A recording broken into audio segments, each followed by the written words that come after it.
Bonsoir la famille, ou encore bonjour, ça dépend de l'heure à laquelle vous êtes connecté. Bandonné Lissoso. Naloba une fois, l'autre fois, ok. Ce que je fais là, hein? Mon on a ça là, et ça roté. Bible le bilan prêche la parole en toute occasion favorable ou non. Donc, ils ont devoir. Pour un bateau, vous comprenez en raté. Tout boza d'accord, tout boza intéressé, en tout cas, soyez tolérants, zappez. Donc, si vous avez un bon jour, moi, je suis un peu les cas. À mon moment, on a un commentaire, je crois, dans la vidéo, dans celle-là qui a un déconnexion chrétien. Si je posais la question, est-ce que le divorce est bien? Bon, le bananaté. Naïe, si quoi, on peut savoir vos conseils par rapport à l'olingue barobale là. Pour éviter les problèmes, mais malheureusement, on dirait, mbunjo za liboso si meza et na sima pardon si meza la liboso oroyo kaye alandi émission te alandi na été ka tali titre amoni miniature abandi no kofinga abandi no ko n'importe quoi commentaire abandi na net l'autre fois dans salle analyse sur tonton Jacob moi comment le commentaire est alio et à l'obiso ini on a posé la question, est-ce que tu as suivi? Dieu merci azonya côté au singa pardon, c'est ça Bible zoloba que les sages écoutent et augmentera son savoir. Et à mon frère, alors maïele. Problème tout ça, on va te bébé baza maïele te. À moni di kambu, ou là le cas comprendre toi yo kana mes années non non comment bani ma mon juger bani ma mon finga. Na mon tout monde na commentaire il y a mambo il y a vidéo il y a on a vu sur Christian mukuna na sala kiawa. Et pourtant ngana qui passe ça linga mawa. Là on a le quitter. Na on le kate parce que mambo zo sale ma mingi. Na au moins na pesa toli. Quand même bato ba royo ba rocha la misala et ko épargner ba on a mon demande ma sœur, est-ce que tu peux parler de ta vie? Tu veux savoir quoi sur ma vie? Tu veux que je te dise quoi sur ma vie? Tu veux savoir quoi sur ma vie? Que je te dise quoi sur ma vie? C'est ça. Bref, na lobe na sala émission, on continue l'émission parce que na la émission bella rosala. Il est 19h, je crois. Tu 22h. Si on a les ala toujours. Si on a la possibilité, on a 2 ou 3 émissions. Et on a busy na moi. Alors, bon, on y miniature on a vu ça grâce l'eau quoi. Na fiancé na. Christianisme, hein? Ou encore, non, chrétienté, selon la Bible, bibliquement, c'est une vie. Ok? La vie de qui? Il s'agit de la vie de Jésus. Chrétien veut dire comme Christ. C'est le sens et la signification à moi. Mbala liboso oyo, babenga batu ba chrétien, babenga ba disciple ba chrétien, et là en Antioche. Je crois que dans la Bible, ba bérin ba yebi donc ba chrétien ba vérifier ma commis lelo malheureusement les gens gobent tout ba kosi bango bandimi amen quand ba benga ba bandimi ba tanga la Bible de tout ce que le prophète dira les pasteurs na ma balukuta amen ya mon ba osali ça ba voyage astral amen ba ko loka ba msuba ko mema ba na mambo amen c'est ça ba benga ba disciple Baliboso ba chrétien, c'est parce que ba constata ka, je crois dans l'acte des apôtres, ba constata ka, il ressemblait à Christ. Ok? Ce qui veut dire quoi? Toute personne, oyo, a omi benga chrétien, selon la Bible, parce que le balat en amont ba kombo bilate là. Oh, muto muso asambela na été. Le fait que hermo so ala la moki bien, o ka kebeta tourne à l'église catholique, mais béni chrétien. Non, c'est pas ça. Il faut donner sa vie à Jésus. Et puis, il faut suivre les traces de Christ. Ok? Pour marcher selon la parole de Dieu. Bandeko, pour ne pas trop parler, on a consommé déjà demi vidéo dans l'oreille. Et mon Christo, vie na yo, l'olenge na yo, et témoignage. Batumsu ba bon la mité maté poto tei bango. Bon la motema, mais parce que va constater. Non, qui ma lumière, comprenez. Parce que va constater bonzambe moko eloko moko changement moko kati na bango to eloko moko esali ke po aya pe apusana amikotsa pe na makambo yango ya nzambe. Lelo bandeko na ngai problème moko toana ngona bandeko na biso bakoyembela nzambe na bité na benga ba musicien chrétien, je sais pas, ba chrétien musicien, en fait c'est compliqué. Tant ba lor mbongo ba Denis Ngonde et autres babana ko bima, ah sœur mo azoyemba, frère mo azoyemba, babana ko bima na sima ya ba église na bango pe ya ba pasteur na bango, ah te aza mwana ya la louange, papa na esongolo, certainement bandeko bele bo reconnaître encore, bo se rappeler bo yebi likambo. Lelo oyo bandeko mingi bazoyemba okata mususu tanga banai makambo sika azaki pe na église, mais tant kaka azui ascension batu bakumukile cheka akomi na manager, aza na pasteur te, asuna pasteur ta akomi na manager, pasteur o aza censé encadrer ya opese conseil yesu te, pasteur le bané non mon frère écoute moni musalo eza ya nzambe bakenda nango boye. Faut faire très attention. Au moins, ceux qui veulent inviter, soit en bonde là, parce que, et ça, en réalité, non. Pour n'aller là, baso comme quoi, oh non, baso étouffé, baso. Il y a un bon moni le lot, au baïre, réserve, belé. Batu ba sala mamuna bandenge na banguna ba sentiment. Bref, pour n'a qu'un des rapides.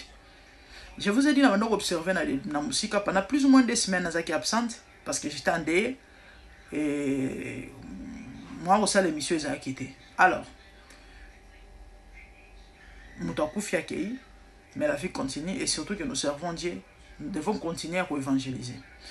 Dans l'émission belé basali sur bayem belé pour na la caille non ça l'émission belé. Na moni ba critiquer de qu'on a mis sur grâce lo quoi. On a un appel ça de grâce lo quoi conseil. Frère, tu n'es pas marié, aux fiancé. Évitez qu'on expose moi si na yo mingi. Des fiancés na yo encore future épouse na yo. Au baliété. Aux gens presté au sengara mwana bato ya kolobaka liloba apambola bato so pas na sur base de quoi topé na nini. Yango moni lo bozo ba problème ebele ba combat ebele du coup bato ba ko finga bino ba ko critiquer bino pour na nini parce que boko sa ba mama ba sentiment. Donc yepé ba ko mo bengi mama topé mami, c'est ça. Pendant que vous n'êtes pas marié. Fiancé est en observation lobi aussi mbate. To ebite nini sale simbate parce que ça peut arriver. Bakotangelo mabunga. Bakotangelo mabwa teza ndenge na bango. Omoni to azalaki en fait mabe. Yango na opeso conseil yo karate na ba misusu. Bakoka na ko yoka. Bande ko bele ba exposera basi awa tel que Fiston Boy avec autre. Ba finga yango moni bande ko msu bazwa mayele ba bomba basi na bango balinga suko s'exposer trop te.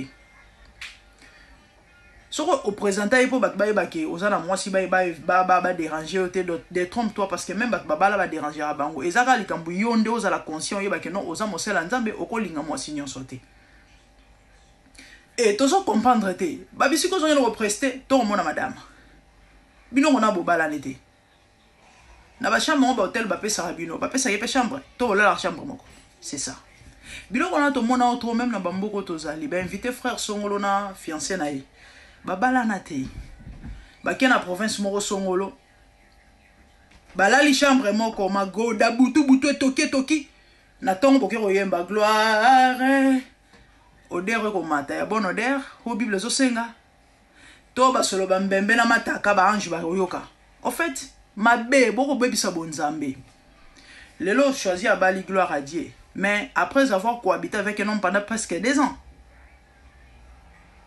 à côté de la Côte d'Ivoire, bato belé ba ebiango. Ngana eba on des points n'est passé. Mais tellement sauté européen ça bato conseil ba finga abiso. Yango la baki OK d'accord. Et moment opportun ko ya on en parlera. C'est ça. Moi na nzamba za na lolenge. O il faut abika eta moi na nzambe. Vous devez avoir des pasteurs. Ba manager eza mabete, peut-être ba gérer mamba mbongo na ba sorti, je sais pas trop mais il faut bozala na bakambi o bazo kamba bino selon la parole de Dieu pour éviter ba erreur ebele parce que eko rattraper bino ba kotangela bino ba mabunga wana ce que soto lobi bo to lobi mabe. Vous me parlez quelle est la vie des gens tant aux chrétiens il faut ozana lolenge moko na nyonso yo zo sala o ko honorer nzambe ngonga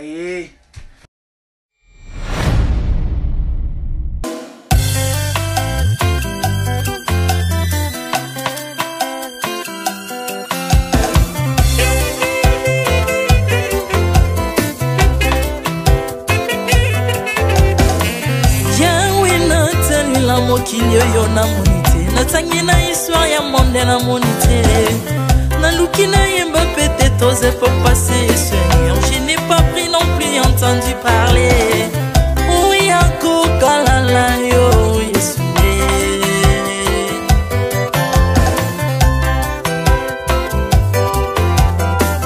Même na domaine ya sorcellerie nationale, atana oyo ya international, papa na yo kisangwa banzamba mokili yo, mokota kufa se kwa lokola yo Yesu.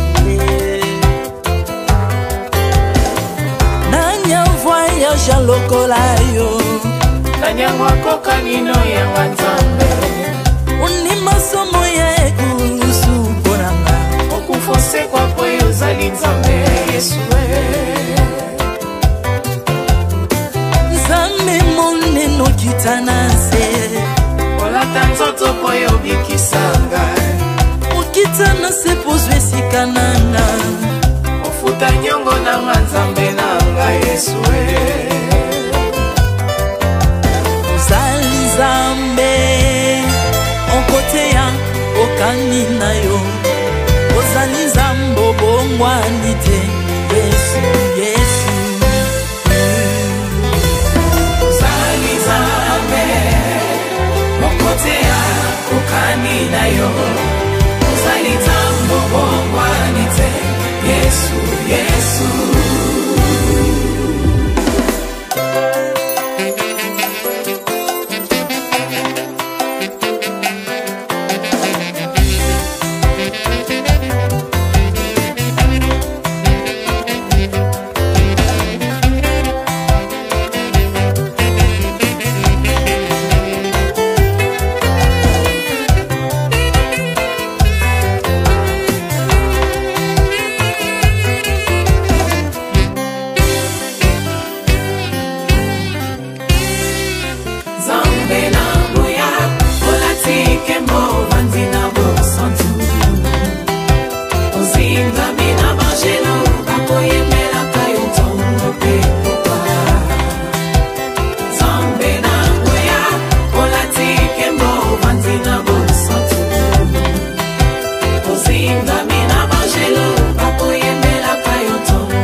Ozali Nzambe na bomoi papa, ozali Nzambe na bomoi yawe, ozali kondi oyo esimba bomoi nanga, ozali Nzambe oyo abikisa maladi, nakokende wapi Nzambe soki na yo te, ikole vandelo na yo yawe, obele nyatelo na yo, ozali Nzambe, ozali Nzambe, ozali Nzambe mokote lokola yo. Nzambe na ngoya olatike mo vandina mo santu, ozinga bina bangelo bakoyemela kayo tomo pe popa. Artamon tu m'as rendu intouchable, Artamon tu m'as rendu invincible, aliwana yo to komine la santu, lise kwa na yo to komine balongi.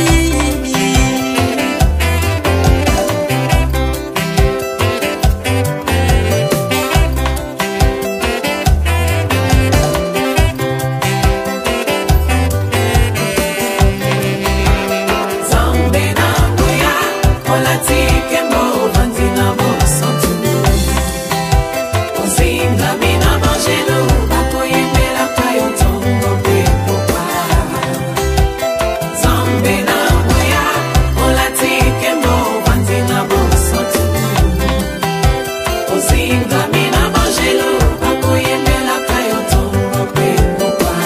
Autrefois ngai nazalaki binzo, ndokia kolia nga lolinga lingi, mais par son son na se métamorphosé, osimingo sambwe maladi na miso, olingo bebi naza toxique grâce à lui.